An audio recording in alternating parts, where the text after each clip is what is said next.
Hi there. Well, I absolutely love this field for so many reasons.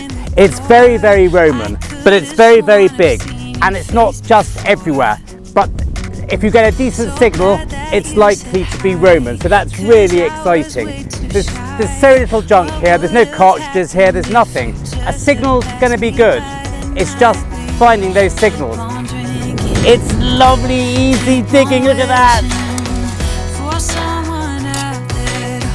It's just so nice and sandy, it's nice and warm.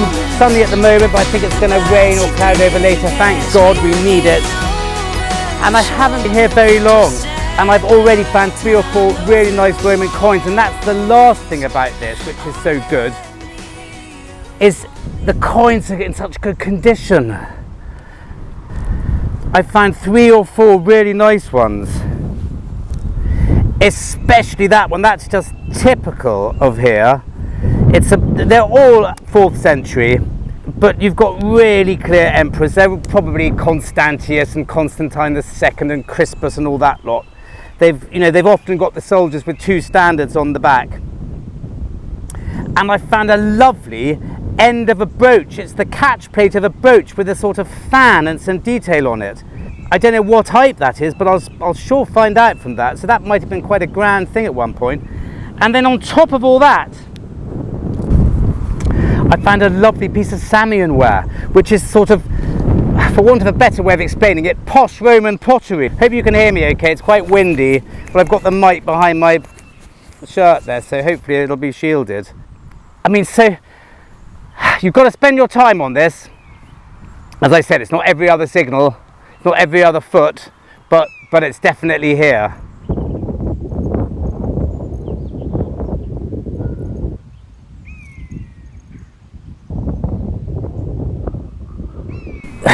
Well, that's jolly nice. It's a tiny little buckle with its pin still in it. Absolutely charming. I mean, that's got to be medieval, I would have thought. Really sweet, very, very simply made. Completely, and that, I don't think that's Roman, but perhaps it is. It's an unusual style.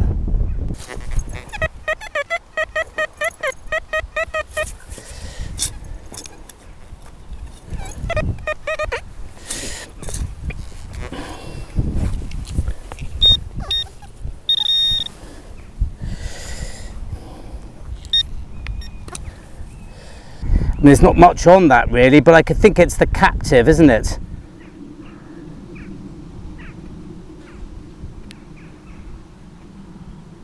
And this is the one I found earlier. I mean, it's absolute classic, it's a pretty little thing. It's a lovely one. Again, it's the soldiers and 2 standards, sort of 4th century Constantines. But yeah, that's a lovely one. Look, I can really, really easily see that Constantinius, one of the lot. Lovely coin.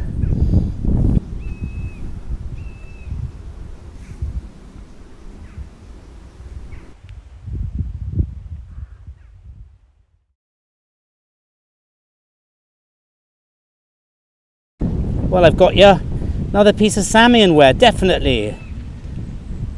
Couldn't really be anything else, I don't think. That very smooth red glaze. Well, this is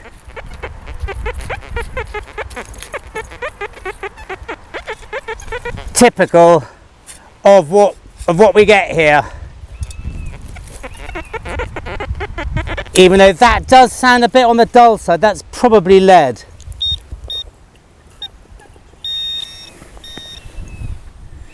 Nope. It's another tiny Roman, not in the best condition, that one I must say. But again, it's another tiny little Roman coin. I think it's one of the ones with the eagle on one side. But I've just found this one. This tiny little thing here. I mean, it's smaller than my little fingernail, and I've got tiny fingers, and I can still see the most incredible amount of detail on it. I mean, that I think is probably barbarous, but I don't know what's going on it, but there's definitely something. mean, that might not even be Roman. It's got to be, hasn't it? Don't think what else it could be. But what an amazing little coin. And then there's another little one there that I've just found. That's lovely, that one. That's a Constantinople commemorative, because I recognise it. It is a Constantine commemorative because she's facing that way, and I think that's the I can't remember what it's called, that one, but I do recognise it. It's the goddess on the ship, or Winged Victory, or whatever. 3 more little sweet little coins.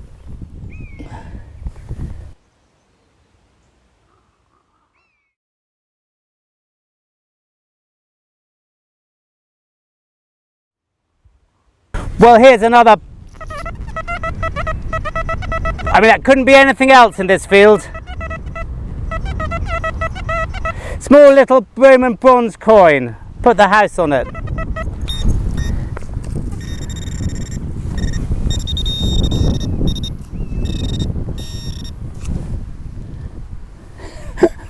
Of course it is.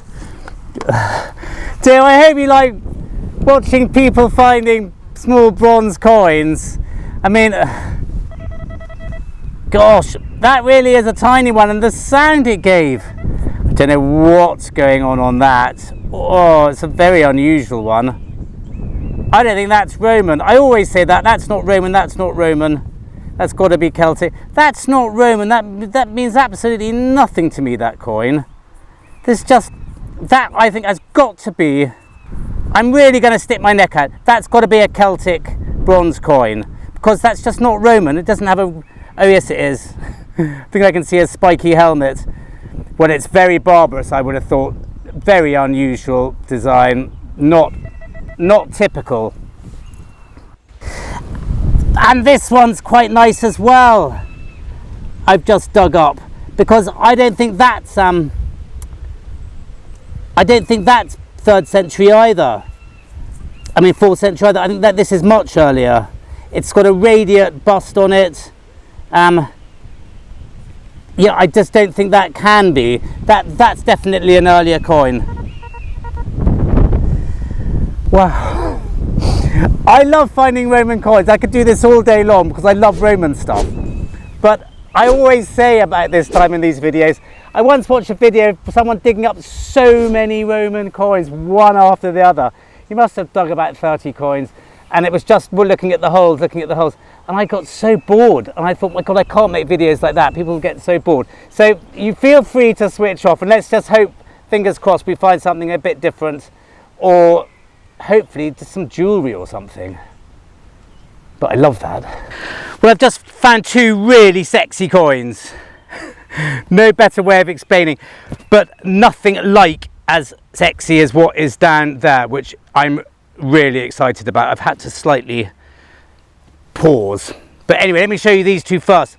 Just the most beautiful Constantine commemorative I think I've ever found. The detail is absolutely stunning. It was really heavily caked in stuff, and I think that's what's made it perhaps survive so well. I can't remember what's on the reverse. It's the goddess or whatever holding on the boat, holding the rudder. And then you've got the goddess Constantinople, or rather the embodiment of Constantinople, on the obverse, and she's just beautiful. That's a lovely coin. I think it says Urbs Constan, whatever it is, Tinopolis on one side, and then you've got her on the other. And then this one, which is definitely earlier, it's a radiate of sorts. I can see a god on the back, probably Mars by the look of it. I don't know quite enough of what's going on in those 2, I mean, in that one. But again, just a lovely feel, a bit bigger than the normal ones we're finding. And then this.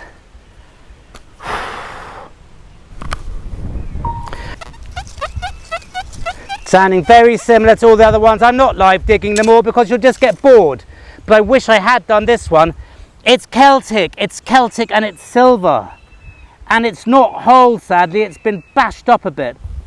But I can clearly see a horse on one side with a sun or some circles, and a rather grumpy looking bloke with braided hair on the other side. Just knew it was Celtic as soon as I found it, because I could feel it was dimpled. It was concave or convex, whichever one it is. And I thought, that's not Roman. The Romans didn't have concave, convex coins. And I just rubbed off the dirt. And there it was. Now, as I said, it's a bit smashed up, but God, Celtic coinage is my absolute favourite. I could go home, I can go home off this now happy. I don't need to find anything else. It's a shame it's not all in one piece. But that's just absolutely fabulous. Whoa. Hi there, thanks for joining me. Right, from now on, every time a Celtic coin is found, we go straight here. Celtic coin equals headquarters, because they are my absolute favourite things to find, and there's something really rather magical about them. This one is a bit bashed up, there's no doubt about it, but you can still very clearly see all sorts of things going on. But fortunately, clear enough to know what's actually happening in it. I put it on the detectinghub.co.uk, information below and in the description.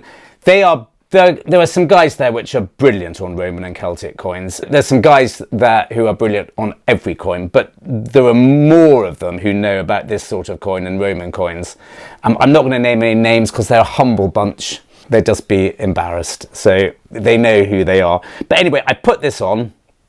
It's a bit of a shame that it's a bit smashed up. It's certainly not whole, but as I said, you can see the action.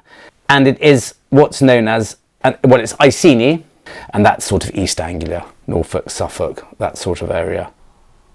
And it dates probably to around 50 to 15 BC. So it's an early coin, and it's called Ape Face Dandelion. Now, like most Celtic coins, if not all Celtic coins, please don't correct me, I'm probably wrong, but the majority, as far as I know, have a horse on it somewhere. This one definitely has a horse, and it's got a dandelion above it, which looks like a sun.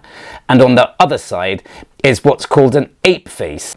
Now, this is a slightly unusual ape face, because the ape face that I was shown by a member of the hub has what looks like a pipe. Well, I'll show you a photograph of it here. It looks like he's smoking something, and a bit of straw or pipes coming out of his mouth. My one does not have the pipe, which might make it quite an interesting coin. It might be rather an unusual die because of the difference. Sadly, as I keep saying, it's a bit smashed up, so I don't think it's going to be sort of super valuable or super collectible at any stage, but it's just an absolutely lovely coin. Ape face, so it's got a dandelion on one side with a bearded head with braided, I think it's called corn ear hair. Anyhow, Chris Rudd, who's the expert on this sort of thing, he wrote this book here. The coin that we have as an illustration is one that he sold, and it says, most unusual and remarkably rare silver unit showing a wizen-faced monkey-like man with what looks like a pipe. So I'm absolutely thrilled with that. You know, I don't really care about the condition. You can see enough on it, and it's just, I just love, they're my favourite things to find. Celtic coins are my favourite things to find. There's just something really mystical about them, and I'm absolutely thrilled with it. Just a really lovely thing.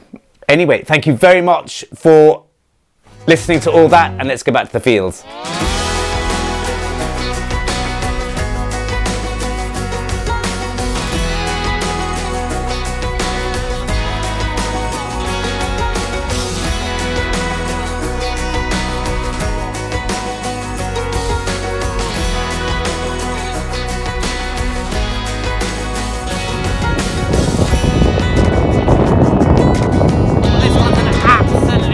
Belter, and I'm not sure, it might not be silver. I don't think it can be, because it's too big for a denarius and it's too thick and sort of heavyweight to be a siliqua or silica, whatever they call it. But it is very silvered. But that's what they did with these sort of coins at one point, from about the late 3rd century onwards, I think. Follis is, I mean, I think all copper coins at some point were silvered. And this has just probably got a lot of the silvering on it. Or it is actually silver, I don't know. It's just a belting coin though. Listen to the sound it made. I didn't record it because I thought it was rubbish. I thought it was a can or something. So perhaps it is silver. I can't quite work out the lettering, but it's easily going to be identifiable. And it's an absolute doddle, this one. There's so much on it. Oh, what a beautiful coin. I'm absolutely thrilled. It's a radiant. I just can't think who it is. Gordonios Theod. I don't know. I'm not even going to try, but you'll soon know because I will have researched it. Hi there, and thank you very much for joining me again. This is the last time, I promise, but I suspect most of you were screaming at your screens or your phones or whatever, going, it's an Antoninianus, you buck. Everyone knows that. So I came back home and discovered that it was a silver Antoninianus, but silver only really by name.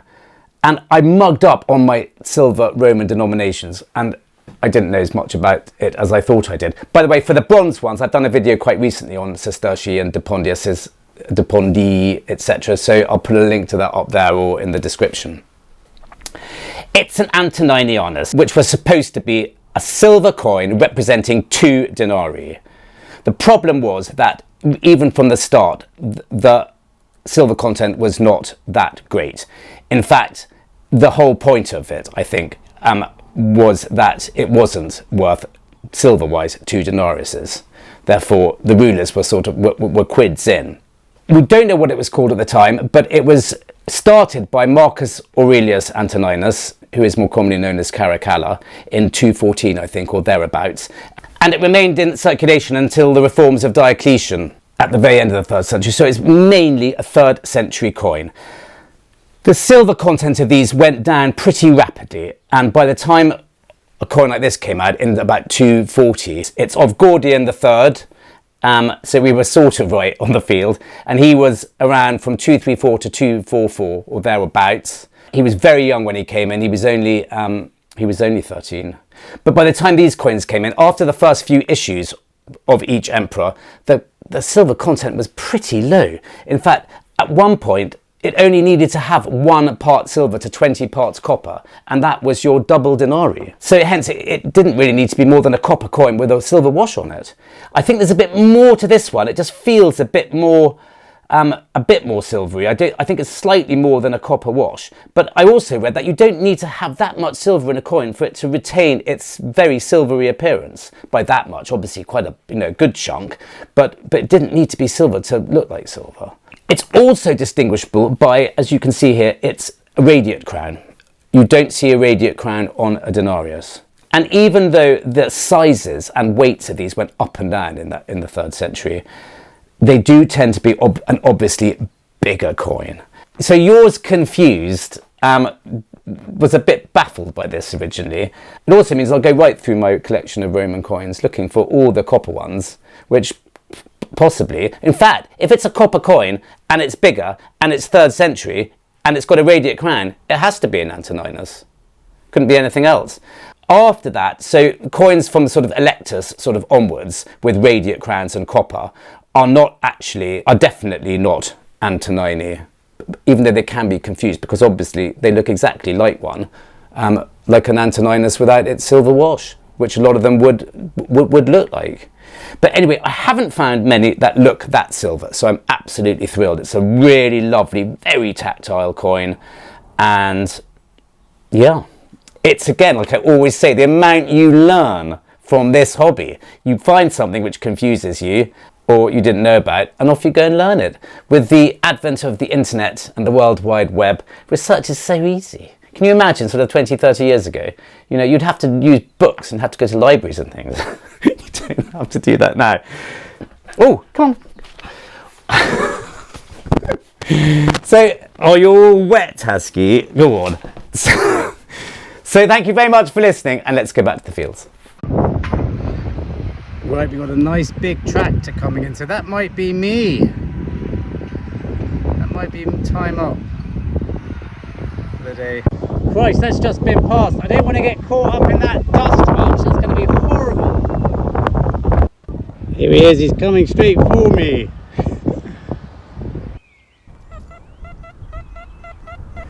That's nice and loud. It could be just a bit of lead, but And it's another lovely little Roman coin. Well,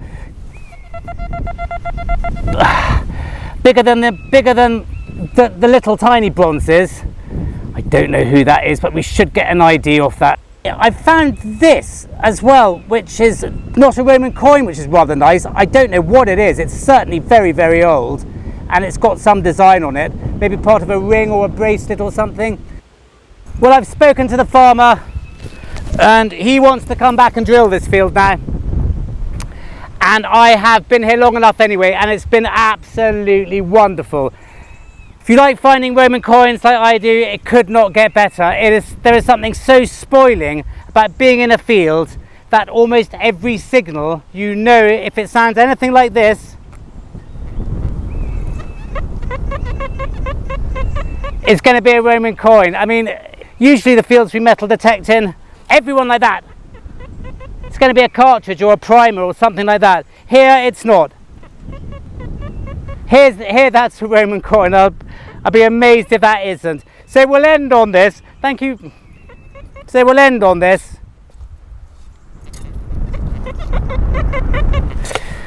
I'll be proved wrong now. It'd be so annoying.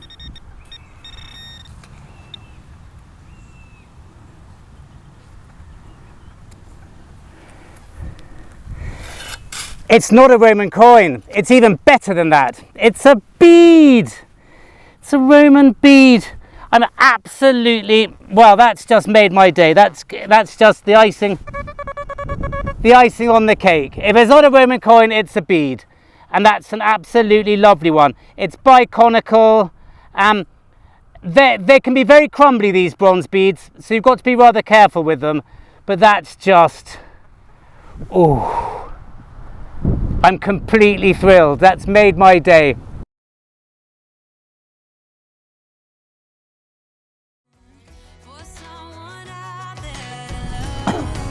Thank you. Why is it always so windy when we try and make metal detecting films? Sure, this country isn't usually this windy, but anyway, thank you very much for watching, and see you next time.